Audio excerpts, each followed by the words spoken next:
Hello and welcome back to the podcast Britain's Regional Folklore. This is episode 4 and we are still exploring the south of England. This time around we are looking at the devil and his doings in Wiltshire and Oxfordshire.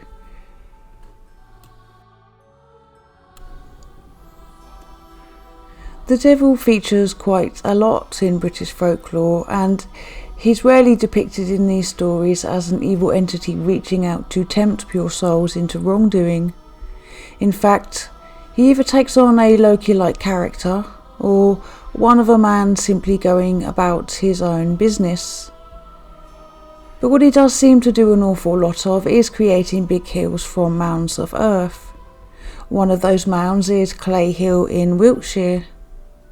The devil, upset for some reason by the inhabitants of Devizes, was carrying earth from Somerset to throw at the town.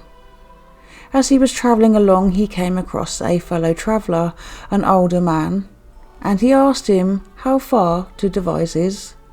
The traveller, being from that town and sensing some sort of trouble, told the devil that he'd been looking for the town for so long that his hair had in fact gone grey. The devil, seemingly not one to put much effort into his work, gave up and dumped the earth where he stood, creating Clay Hill.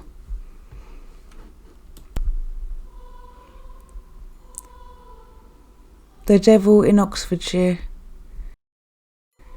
Once again, the devil in these legends is one of a helpful Satan rather than one who plans the downfall of man. He is said to have built the church spires of both Adderbury and Bloxham. The legend goes that two brothers were tasked to build the churches and they hired a mason who refused payments.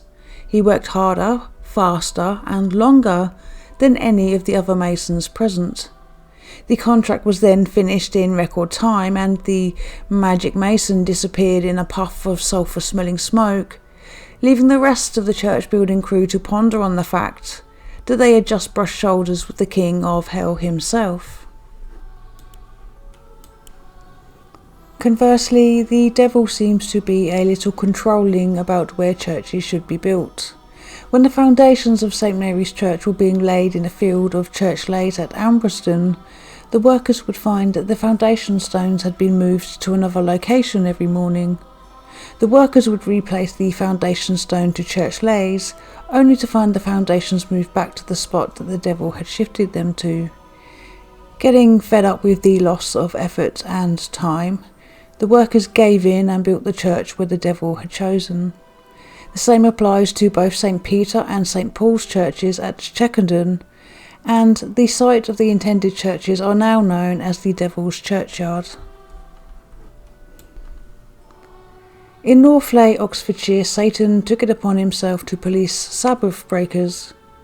On a Sunday, a group of folks decided that badger hunting was a much more worthy Sunday pastime than attending church.